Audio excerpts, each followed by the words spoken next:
ம்.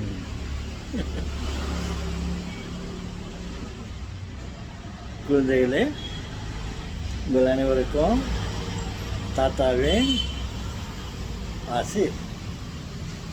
நான் போன பழைய வீடியோவில் இந்த ஏசி கரண்ட்டு அப்படின்னா என்னன்னு உங்களில் ஒரு பையன் கேட்டான். அவனுக்கு நான் அதை எக்ஸ்பிளைன் பண்ணேன். ஏசி கரண்ட்லாம் என்ன அப்படின்னு சொல்லிட்டு. அப்புறம் டிசி கரண்ட்னா என்னன்னு எனக்கு கேட்டான்.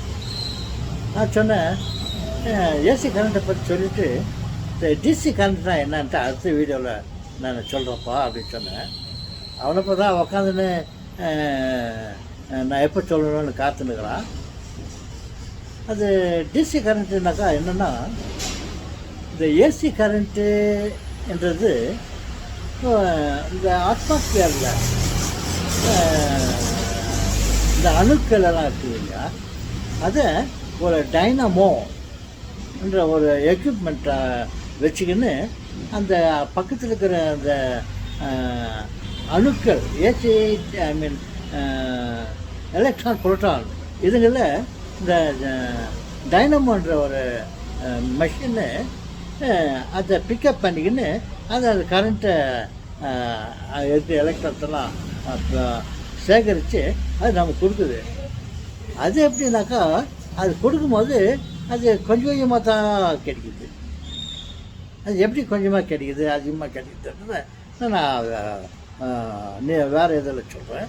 அது மாதிரி அந்த டைனமோலேருந்து அது கிடைக்கிற கரண்ட் வந்து கண்டினியூவாக கிடைக்காம சொட்டு சொட்டுன்னு துளி துளியாக கிடைக்குது. இதை வந்து இந்த கெப்பாசிட்டர்னு சொல்லி ஒரு பாத்திரத்தில் அதை பிடிச்சி வச்சுக்கின்னு கீழே மேலே அந்த ஏசி கரண்ட்டை அந்த கெப்பாசிட்டர் மேலே விட்டுட்டு இந்த கெப்பாசிட்டரில் உள்ளே ரொப்பிக்கின்னு இந்த அவுட் சைடில் கீழே குழாம திறந்தாக்கா இந்த உள்ளே ரொப்பின்னு இருக்குது இல்லையா, அதுலேருந்து குழாவில் கண்டினியூ வர மாதிரி வருது. அது அப்படி. இந்த டிசி கரண்ட்டுன்னா அது வந்து இந்த மாதிரி டைனமோ சிஸ்டம் இதில் அந்த கரண்ட்டை ரெடி பண்ணுறதில்ல. அது இந்த கெமிக்கல் தூத்துநாதம் தகடு இல்லை சில ரசாயன பொருள்களை வச்சுக்கின்னு அந்த கரண்ட்டை தயார் பண்ணுறாங்க. அதுக்கு வந்து பேட்ரின்னு சொல்லுவாங்க. இதில் வந்து அதை சொட்டு நல்லா வருதில்ல. இதில் வந்து அந்த ஒரு பாக்ஸில் இந்த கெமிக்கல் எல்லாம் போட்டுட்டு சில மெட்டீரியல்லாம் போட்டு அதுலேருந்து ஒரு 2 ஒயரை கொடுத்து அதுலேருந்து அதை எடுக்கிறாங்க. எடுத்தாக்கா அது கரண்ட்டு ஃப்ளோவாக கண்டினியூவாக கிடைக்குது. எப்படி அந்த டேங்க்லேருந்து குழாவை தொந்தி விட்டோம் அந்த கரண்ட்டு அந்த தண்ணி அந்த குழாவிலேருந்து கண்டினியூவாக தொடர்ந்து வருது. அந்த மாதிரி ஏசி கரண்ட் வந்து டைரெக்டாக அப்படியே வந்துன்னே இருக்குது, தொடர்ந்து வந்துன்னே இருக்குது. அதுக்கு வந்து இந்த கெப்பாசிட்டர் கண்டென்சர்லாம் சொல்கிறோம் இல்லையா, அந்த மாதிரி எக்யூப்மெண்ட்டெல்லாம் வச்சுக்கின்னு அதை சேகரித்து அதுலேருந்து கரண்ட் எடுக்கிற நிர்பந்தம் இல்லை. அந்த கெமிக்கல்லேருந்து எடுக்கிற கரண்ட்டு டைரெக்டாக வரும். அதுக்கு டைரக்ட் கரண்ட்டு. டைரக்ட் கரண்ட்னாக்கா டைரக்ட் ஸ்டாண்ட்ஸ் ஃபார் டி. அந்த கரண்ட்டு எப்படி அந்த சிக்கு வந்து கரண்ட்டுக்குன்னு ஸ்டார்ட் ஆகுது.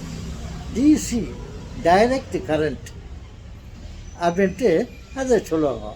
அவ்வளோதான். ஏசி கரண்ட், இது வந்து டிசி கரண்ட். இந்த டிசி கரண்ட்டு நம்ம ரேடியோவுங்கள்லையோ அல்லது மற்ற எக்யூப்மெண்ட்ஸுகளெல்லாம் அந்த கரண்ட்டை கரெக்டாக டைரெக்டாக எடுத்து யூஸ் பண்ணிக்கலாம். ஆனால் அந்த ஏசி கரண்ட்டுன்னு சொன்னேன் இல்லையா, அதை வந்து அப்படி யூஸ் பண்ண முடியாது. இன்னொன்று வந்து ஏசி கரண்ட் வந்து கடையில் கிடைக்காது. கடையில் போய்ட்டு கொஞ்சம் ஏசி கரண்ட் கொடுப்பான், ஒரு 100 rupees ஏசி கரண்ட் கொடுப்பானாக்கா ஏசி கரண்ட் கிடைக்காது. அவங்ககிட்ட போய்ட்டு டிசி கரண்ட் கொடுனாக்கா அவன் கொடுப்பான். டிசி கரண்ட் எப்படின்னாக்கா அந்த பேட்ரி செல்லு எல்லாம் இருக்குது இல்லையா, அதில் கரண்ட்டை ஸ்டோர் பண்ணி வச்சுக்கின்னு அதை ஷாப்பில் விற்கிறாங்க. நம்ம போய்ட்டு ஒரு ஒரு பேட்ரி கொடுங்க சார், 2 பேட்ரி கொடுங்க. ஒன்றுக்குனாக்கா செல்லுன்னு சொல்லுவோம். ஒன்றுக்கு மேலே 2, 3 எல்லாம் இருந்தாக்கா அதுக்கு பேட்டரின்னு சொல்லுவாங்க. அதிக குவான்டிட்டியில் இருந்தால் அதுக்கு பேட்டரின்னு சொல்லுவாங்க.